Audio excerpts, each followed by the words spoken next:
ओम साई राम। मेरा नाम रंजना है और साइदीदार चैनल पे मैं अपना एक एक्सपीरियंस शेयर करना चाहती हूँ। ये बात लास्ट ईयर की है। शादी के 6 साल के बाद मैंने कंसीव किया था। ये भी बाबा की ही कृपा थी कि 6 साल के बाद बिना किसी ट्रीटमेंट के मैंने कंसीव किया। मैं फर्स्ट मंथ में चूँकि पहला बच्चा था तो मुझे बहुत ज़्यादा कुछ पता भी नहीं था, इसलिए मैं हॉस्पिटल गई अपने ट्रीटमेंट के लिए। तो डॉक्टर ने मुझे कुछ टेस्ट लिखे जो कि सारे ठीक थे, पर मेरा जो एचबी लेवल था वो बहुत कम था, वो 7 ही था। तो डॉक्टर ने मुझे कुछ मेडिसिन दी और कुछ अपना डाइट चार्ट बताया फॉलो करने के लिए, ताकि मेरा एचबी लेवल इंक्रीज़ हो सके। मैंने बहुत कोशिश की पर नहीं हो पाया। लास्ट मंथ जब मेरा 9th मंथ स्टार्ट हुआ तो उसके 9th मंथ में 2nd वीक चल रहा था, मैं हॉस्पिटल गई और अपना कोरोना टेस्ट कराया, क्योंकि कोई भी हॉस्पिटल बिना कोरोना टेस्ट के एडमिट नहीं कर रहे थे। तो कोरोना टेस्ट में मेरा और मेरे हस्बैंड हम दोनों का कराया गया और दोनों का ही नेगेटिव आया। फिर जिस दिन मुझे लेबर पेन स्टार्ट हुआ रात को, सुबह ही मैंने अपना बैग पैक किया और हॉस्पिटल के लिए निकल पड़ी। घर जाने से पहले मेरी एक आदत है कि मैं अपने घर के मंदिर में जाके बाबा को बोलती हूँ कि बाबा मैं जा रही हूँ और मेरा साथ दीजिएगा, मेरे हमेशा मेरे साथ रहिएगा। तो ऐसे ही मैं बोल के गई बाबा को। मैं गई मंदिर में और बाबा को बोला कि बाबा शायद मेरा जो डिलीवरी का टाइम है वो पास में है और मैं हॉस्पिटल जा रही हूँ, आप प्लीज़ मेरे साथ रहिएगा, क्योंकि कोरोना का टाइम है। मेरे साथ कोई रुकने वाला नहीं है हस्बैंड के अलावा, क्योंकि कोरोना के टाइम पे किसी को भी एक्स्ट्रा लोगों को आने जाने नहीं दे रहे थे, एक के अलावा किसी को रुकने नहीं दे रहे थे। तो बाबा को मैंने बोला आप साथ रहिएगा और मैं 2 ही 3 चीज़ें, 3 मेरी डिमांड है आपसे। पहला कि मेरा एचपी लेवल बहुत कम है, पर मैं चाहती हूँ कि मुझे ब्लड इंजेक्ट ना कराया जाए, मुझे कुछ भी दिक्कत ना आए। दूसरा कि चूँकि मेरा बजट बहुत कम है इस समय, कोरोना ये कोविड के टाइम पे जो सारा बिज़नेस वो मेरा बंद हो चुका था हम लोगों का, तो पैसे भी उतने नहीं थे हमारे पास में, पर हम चाहते थे कि हमें अच्छी फैसिलिटीज़ मिल जाएँ, क्योंकि जिस हॉस्पिटल से मेरा ट्रीटमेंट चला था वहाँ प्राइवेट रूम मिलना बहुत ही मुश्किल होता है। और जो जनरल वार्ड होता है उसमें मैं रुकना नहीं चाह रही थी डिलीवरी के बाद में, क्योंकि फीडिंग कराने में या और भी ऑपरेशन के बाद में इतनी सारी दिक्कतें होती है, तो मैं जनरल वार्ड में नहीं रहना चाह रही थी। और तीसरी मेरा था कि बाबा सब कुछ मेरे बजट में हो जाए और डिलीवरी सही से हो जाए। अच्छा, मैं घर से निकली बाबा को साथ लेके। रास्ते में मैंने जब हॉस्पिटल फ़ोन किया कुछ इन्फॉर्मेशन लेनी थी, तो पता चला कि वो हॉस्पिटल ही बंद कर दिया गया है, क्योंकि उस समय वहाँ पे कोरोना के इतने ज़्यादा पेशेंट हो गए थे कि इसको क्लोज़ कर दिया गया। अब हम कहाँ जाते। फिर हमने अपने ही एरिया के किसी एक गवर्नमेंट हॉस्पिटल, बहुत बड़ा हॉस्पिटल है वहाँ के बारे में सोचा कि हम यहाँ चलते हैं, लेकिन वहाँ पता चला कि उसको क्वारंटाइन सेंटर बना दिया गया है। अब तो बिल्कुल समझ में नहीं आ रहा था क्या करें। फिर हम सोच ही रहे थे और एक ढाबे के सामने हमारी गाड़ी रुकी हुई थी, तो ऑपोजिट डायरेक्शन में हमने देखा एक नया हॉस्पिटल था। तो हमने कहा कि चलो बाबा का नाम लेते हैं और इसी में जाके देखते हैं। आज हमने बाबा का नाम लिया और अंदर गए। हस्बैंड ने इंक्वायरी की और फिर हमने सोचा कुछ नहीं करते हैं, अब सीधे यहीं एडमिट हो जाते हैं, देखा जाएगा, ईश्वर साथ में है, जब साईं है साथ में सब ठीक हो रहेगा। मैं अंदर गई, एडमिट हो गई और डॉक्टर शाम को आई 2 बजे तक। उन्होंने मुझे चेक किया और फिर बोला कि आप इन्हें ऑपरेशन थिएटर में ले जाइए। डॉक्टर नर्सेस को बोला। मैं ऊपर गई, मुझे अभी तक कुछ नहीं पता था क्या होने जा रहा है क्या नहीं होने जा रहा। मुझे लगा सिर्फ ये लोग चेक करने के लिए अभी आए हैं, क्योंकि अभी तो 2 दिन बाकी हैं। तो ऊपर चेक किया इन्होंने, डॉक्टर्स ने, और फिर मुझे इंजेक्शन लगाया गया। अभी भी मुझे लग रहा था सब ट्रीटमेंट ये सब प्रोसेस चल रहा है, वो सिर्फ ऐसे ही चेकअप कर रहे हैं और कुछ नहीं है। लेकिन 1 घंटे के बाद मुझे पेन और स्टार्ट हो गया, क्योंकि उन्होंने मुझे लेबर पेन के लिए जो भी मेडिसिन दिए होंगे उसकी वजह से मुझे और पेन स्टार्ट हुआ। फिर डॉक्टर आई। अभी भी मेरी कुछ भी नहीं समझ में आ रहा था कि क्या होने जा रहा है क्या नहीं होने जा रहा है, क्योंकि फर्स्ट बेबी था तो इतना नहीं पता होता है। डॉक्टर ने बोला कि ऑपरेशन की तैयारी मेरी चलने लगी, तो मुझे लगा अच्छा डिलीवरी कराएंगे ये लोग। उधर ऑपरेशन की तैयारी चल रही थी और इधर डॉक्टर मुझे बहुत मोटिवेट कर रही थी। डॉक्टर ऐसे मतलब इतना अच्छे से बात कर रही थी, मुझे ऐसे लग रहा था जैसे बाबा खुद है मेरे सामने, वो बात कर रहे हो मुझसे। मुझे बहुत अच्छा लग रहा था बात करते समय। और बात करते करते मुझे पेन और स्टार्ट होता रहा, वो मुझसे बात करती रही हुई। और फिर धीरे धीरे उन्होंने बोला कि नॉर्मल डिलीवरी हम करा रहे हैं तुम्हारी। और बहुत पेन तो बहुत हो रहा था, पर बाबा का नाम लेते लेते सब कुछ अच्छे से हो गया। मुझे बेटी हुई, बहुत प्यारी बेटी है मेरी। तो बाबा की कृपा से एक काम तो अच्छे से हो गया, जो कि मैंने सोचा ही नहीं था। मैंने कभी नहीं सोचा था कि मेरी नॉर्मल डिलीवरी होगी। लोगों का भी, डॉक्टर्स जो जहाँ पे हमारा ट्रीटमेंट चल रहा था, वहाँ भी उन लोगों ने बोला था कि सी सेक्शन होगा, पर मेरी नॉर्मल डिलीवरी हुई। उसके बाद एक चीज़ तो बाबा ने बहुत अच्छी कर दी है। अब आती है दूसरी चीज़। चूँकि डॉक्टर ने मेरे हस्बैंड को, मैंने पूछा कहाँ है, तो बोले कि वो ब्लड बैंक गए हैं, क्योंकि आपको ब्लड बहुत कम था, इसलिए उनको ब्लड बैंक भेज दिया गया था। ये मैंने पूछा था उस समय जब मुझे अंदर ले जाया गया था, तब बेटी हुई नहीं थी मेरी। अच्छा, तो मैंने कहा अच्छा, ये तो मैं नहीं चाहती थी। पर मैंने कहा चलो बाबा ठीक है, जैसी आपकी इच्छा। फिर मुझे एक वहाँ पे, हाँ, डॉक्टर ने बोला कि बेटी हो चुकी थी।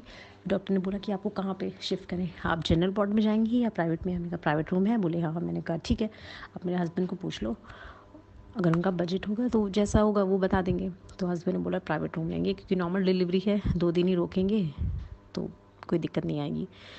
हम लोग गए और हमने रूम, प्राइवेट रूम में हमें शिफ्ट कर दिया गया। जब मेरे हस्बैंड आए रूम के अंदर, तो मैंने बोला कि, बोले मुझसे, उन्होंने हाल चाल लिया। मैंने कहा सब ठीक है, आप बताइए, आप ब्लड के लिए गए थे। बोले हाँ ना, मैं ब्लड के लिए गया था।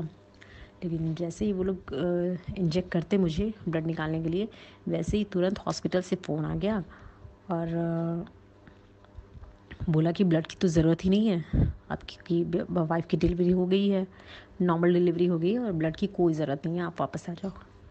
तो ये तो मेरे लिए बिल्कुल इतना बड़ा मिरेकल था कि मैंने तो सोचा ही नहीं था, क्योंकि डॉक्टर ने बोल दिया था, वो ब्लड देने जा चुके थे और बोले कि जैसे ही मैं बस बेड पे लेटा था, मुझे इंजेक्ट करने जा रहे थे ब्लड निकालने के लिए, वैसे ही फ़ोन आया और मैंने उनको 1 मिनट के लिए रोका और पहले फ़ोन अटेंड किया और पता चला कि आपको ज़रूरत नहीं है, आप वापस आइए। तो बाबा का बहुत बहुत धन्यवाद इसके लिए मैंने दिया।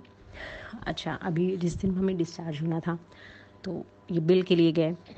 जब बिलिंग के लिए गए तो वहाँ से वापस आए तो पता चला, जो चूँकि रूम जो हमें मिला था वो बहुत एकदम एक होटल की तरह फैसिलिटीज़ थी उसके अंदर, जो एक अच्छे होटल के अंदर होती थी, वो फैसिलिटीज़ मुझे मिली थी उस प्राइवेट रूम में। तो मुझे लगा था कि बजट बहुत अच्छा खासा हमारा बजट बैठेगा, क्योंकि हॉस्पिटल बहुत बड़ा था और डिलीवरी मेरी नॉर्मल हुई थी, तो नॉर्मल डिलीवरी का भी उन्होंने चार्ज अच्छा खासा लगा रखा था। पर जो भी उन्होंने जब बिल आया, तो वो हमारे बजट से, जो हमने बजट सोचा था उसका हाफ था। ये मेरे लिए तीसरा बड़ा मिरेकल था, क्योंकि हमने तो ये सोचा ही नहीं था। तो बाबा ने मेरे साथ 3 चमत्कार एक ही दिन में किए, और बाबा ने दिखाया कि रन्ना, मैं तुम्हारे साथ हूँ हर पल हर वक्त। इस तरह से बाबा ने मुझे कोरोना के टाइम पे, जबकि मैं कोई टेस्ट नहीं करा पाई थी, जो बच्चे से रिलेटेड टेस्ट होते हैं, मैं कोई टेस्ट नहीं करा पाई थी, उसके बावजूद मेरी नॉर्मल डिलीवरी हुई, मुझे ब्लड की ज़रूरत नहीं हुई, और इतनी अच्छी मेरी गुड़िया है, इतनी प्यारी सी बच्ची दी मुझे, और मेरे हस्बैंड को ब्लड भी नहीं देना पड़ा, और हमारे बजट से भी आधे प्राइस पे ही हमारा ट्रीटमेंट मेरा हो गया। उसके लिए बाबा को बहुत बहुत धन्यवाद। एक्सपीरियंसेस और भी हैं। एक और एक्सपीरियंस मैं आपको अभी शेयर करना चाहूँगी।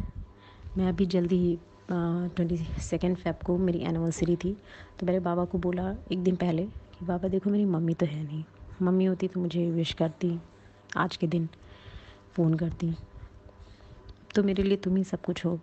तो बाबा, मैं नहीं जानती, मुझे कैसे भी करके आशीर्वाद देने आओ, मैं आपके मंदिर आऊँगी, और इस बार मेरे साथ वो करना आप, जो आज तक कभी हुआ नहीं मंदिर के अंदर मेरे साथ में।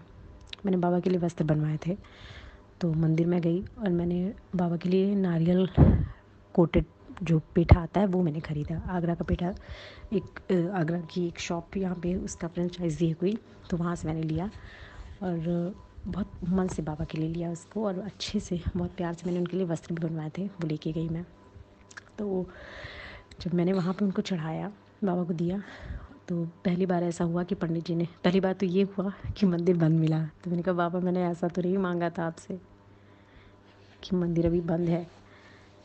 फिर आधे घंटे इंतज़ार किया, 4 बजे मंदिर खुला। जब मैं अंदर गई तो पंडित जी सामने थे। मैंने कब बताया, उनको दिया और बोला कि मैंने बाबा के लिए वस्त्र बनवाए हैं और आप इसे चढ़ा दीजिएगा, प्लीज़ बाबा को दे दीजिएगा। तो उन्होंने कहा नन्ना, सॉरी नाम नहीं लिया, उन्होंने कहा कि बेटा आप अंदर आके पैर छू लो, बाकी मैं चढ़ा खुद देता हूँ। तो मैं गई, मैंने चरण वहाँ पे पैर छुए, बाबा को नमन किया और जो मैंने बाबा के लिए जो प्रसाद के लिए मीठा का डब्बा था मेरा, वो मैंने दिया और कपड़े दिए।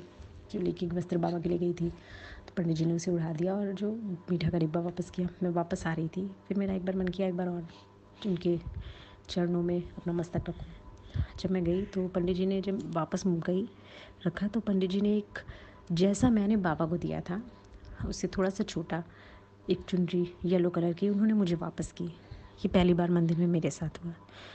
और फिर जब मैं बाहर आई और अपने हस्बैंड को प्रसाद देने लगी तो जब मैंने मिठाई का डब्बा खोला तो उसमें गुलाब का फूल था।